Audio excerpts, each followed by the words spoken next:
Di kota Beijing di Cina, kita akan diperlihatkan organisasi pencopetan yang merajalela. Tentu saja hal ini membuat tim kepolisian harus bekerja keras demi menuntaskan organisasi pencopetan tersebut. 好轮子扒手3，共抓获13名。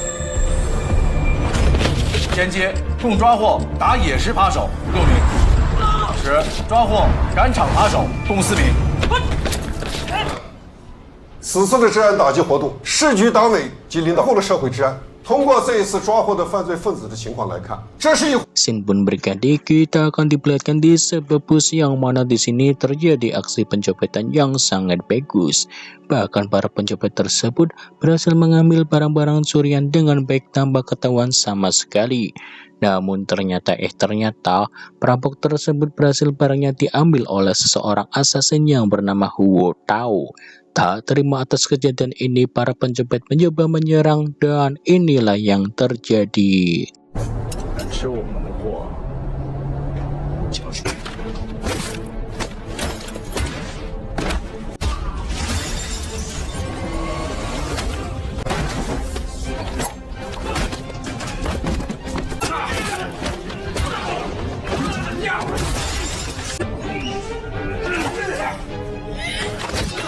Aksi ini semakin membrutal tatkala ternyata ada anggota tim kepolisian yang mana hal ini membuat para pencopet itu membrutal karena ingin meloloskan diri dari tim kepolisian tersebut.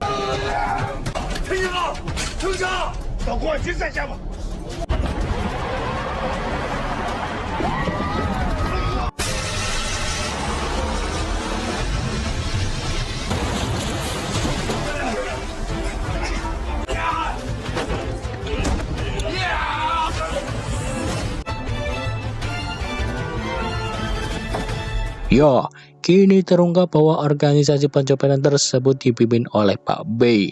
Tak selang beberapa lama, Pak B menyuruh anak buahnya untuk melakukan aksi pencopetan kembali, namun kali ini ada seorang ibu yang berani mencoba mengagalkannya.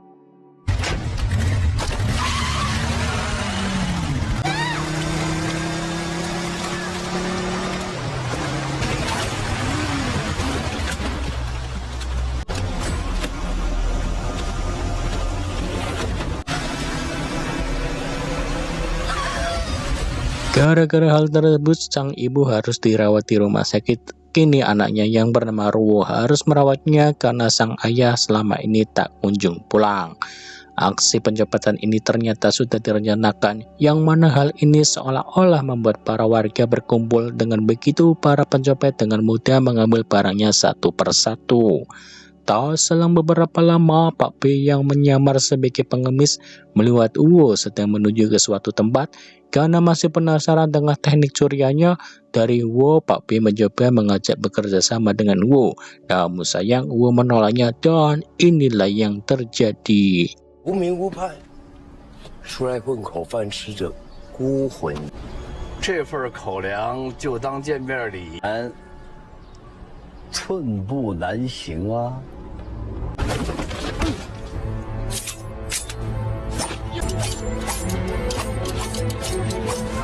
去看老头。 Ya, hasil perkalian tadi ternyata Huo mampu mengambil barang-barang dari Pak B. Tanpa Pak B sadari, hal ini tentu saja membuat Pak B marah dan melampiaskan dengan anak buahnya sendiri. Kini anak buah Pak B sedang memata-matai Huo, dan ketika Huo pulang karena insting asasinnya sangat tajam, dia sudah tahu bahwa rumahnya sudah ada yang masuk. Hal ini membuatnya berhati-hati dan sehingga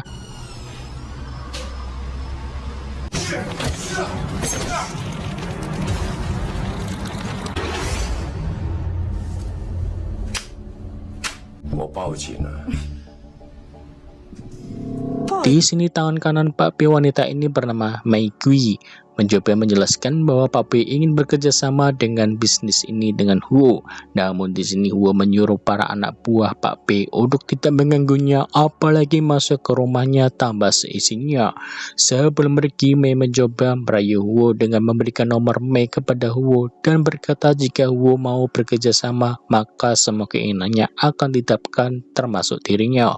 Mendengar hal tersebut, Huo tampak bimbang dan tak bisa berkata apa-apa.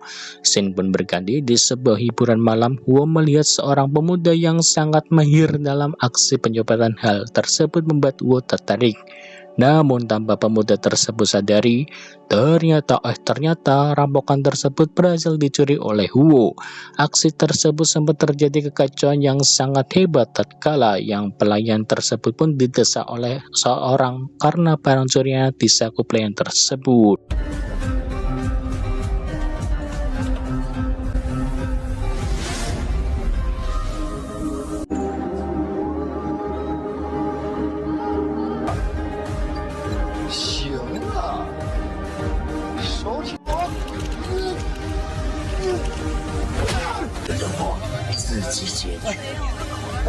方也拖到我头上来了吗？我都不知道，我没有。是搜不就知道了？哎，怎么回事？怎么回事？耍？哎，有钱，手表，一片的贝爷听过吧？小姨一个个出不去。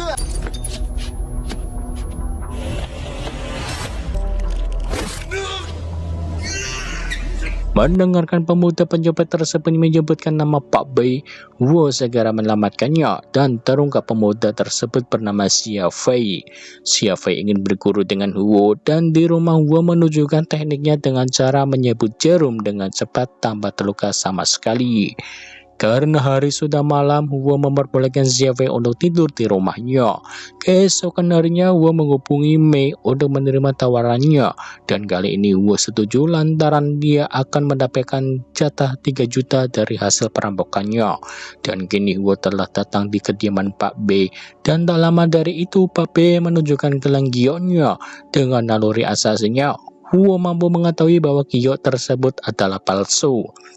Mendengar hal tersebut tentu membuat Pak B sangat kagum dengan pengetahuannya. Dan ternyata proyek kali ini Huo harus menukarkan giok palsu ini dengan yang asli.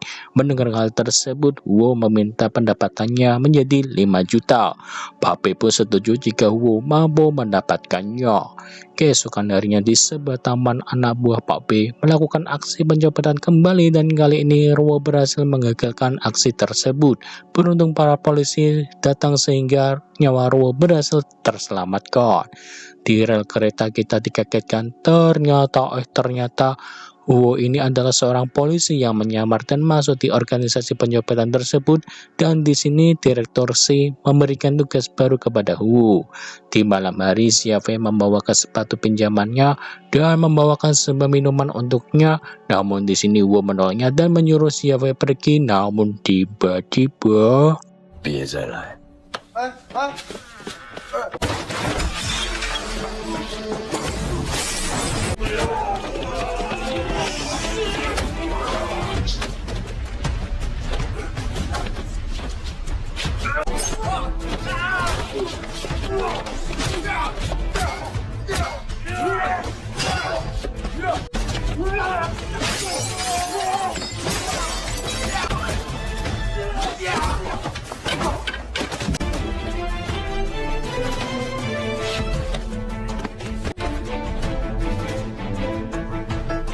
terungkap kejadian tadi malam ternyata adalah anak buah dari Pak B. Dan di sini karena Huo ini sudah jadi partner, Pak B pun mengasih hukuman kepada anak buahnya karena sudah berani melawan Huo. Di dalam toilet, Huo membaca sebuah kabar dari Direktur C. Dan setelah membacanya, Huo langsung menganjurkan pesan tersebut. Di sebuah bar malam, Huo dan Xia Fei pun bertemu kembali. Dan kali ini Huo bermain kartu dan sang pelayan memberikan kesempatan ini kepada Huo. Dan alangkah kagetnya, kartu yang dipilih Huo ternyata menyimbolkan pengkhianatan. Dan setelah keluar dari bar tersebut, Uwo menanyakan siapa sebenarnya Xia Fei karena Xia Fei seringkali mengikutinya. Mendapatkan kecurigaan tersebut, Xia Fei mengajak Uwo ke rumahnya, dan di sini Xia Fei menceritakan bahwa dirinya suka berkelahi sampai dirinya dimarahin oleh ibunya terus, sampai ketika Xia Fei harus dipenjara akibat ulahnya, dan sampai saat ini Xia Fei tak berani pulang ke rumahnya. Di sebuah hotel pameran batu giok ternyata Uwo telah mengabari pihak kepolisian, dan di sini DWI dan anggota polisi lainnya sedang memantau pergerakannya anggota Pak B. Sedangkan di sisi lain, Uwo sedang menunjukkan keseriusannya bergabung dengan komplotan Pak B dengan cara menyelesaikan misi utamanya, yaitu mencuri gelang batu giok di pameran tersebut.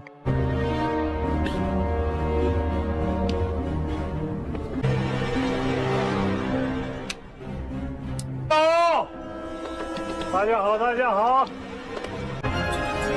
这次宴会呢，主要是在募捐仪式开始之前，我请各位观赏一支。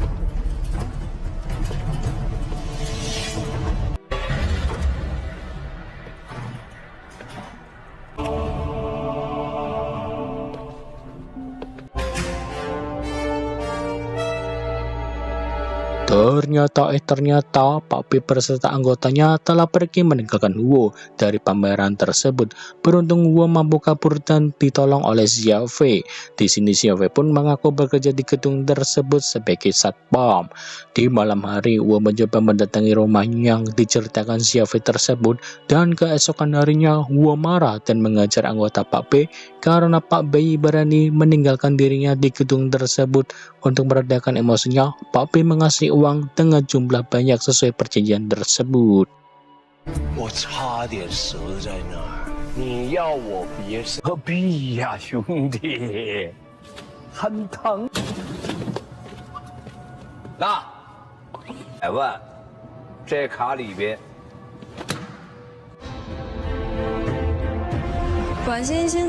Kini hingga di tahap selanjutnya, misi ini sangat besar, yaitu mencuri sebuah chip dari perusahaan saham terbesar di negara tersebut.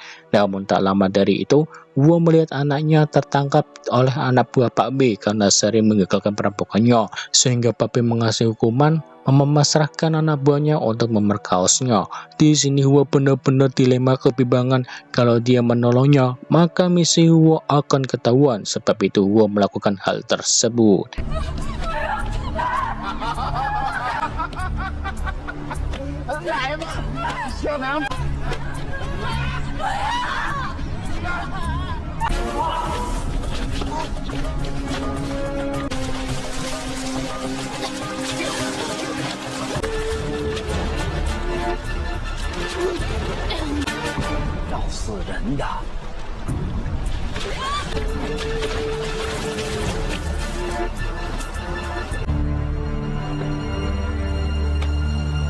Keesokan harinya tibalah perampokan chip dari perusahaan tersebut. Walaupun di sini dijaga ketat, akan tetapi Uwo dan rekan-rekannya mampu membuat drama sehingga melabui para petugas tersebut.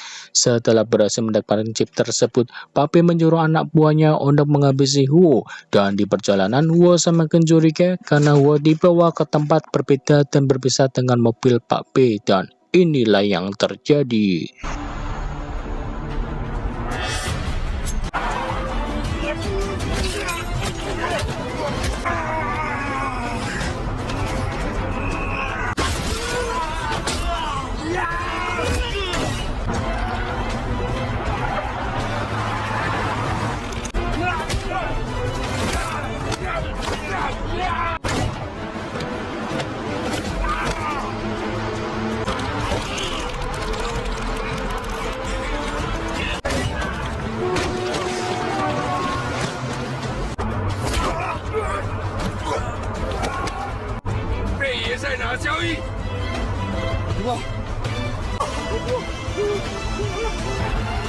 Dari pengalamannya, Wo mampu dengan mudah mengalahkan anak buah Pak B, dan di sini Wo langsung menuju ke sebuah gedung yang Pak B tuju untuk bertransaksi sebuah chip tersebut, dan di sini Wo membuka identitasnya bahwa dirinya adalah seorang polisi.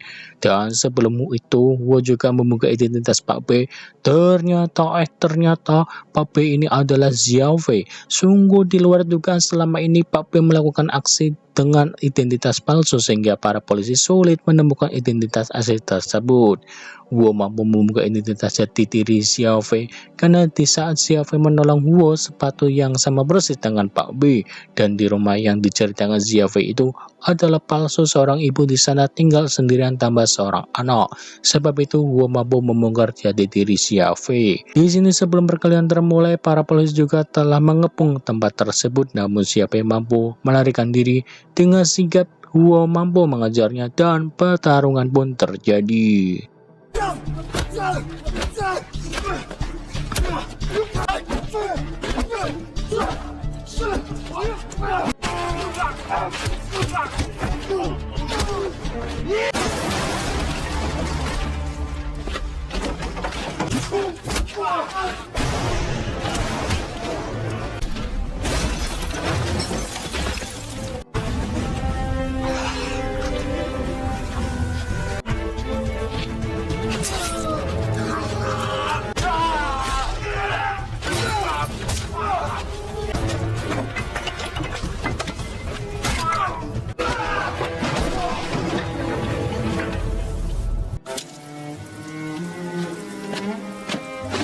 Dengan pengalamannya bertarung, Wo mampu mengalahkan Xiao Fei tersebut, dan kini Xiao Fei telah berhasil ditangkap dan dipenjara atas perbuatannya.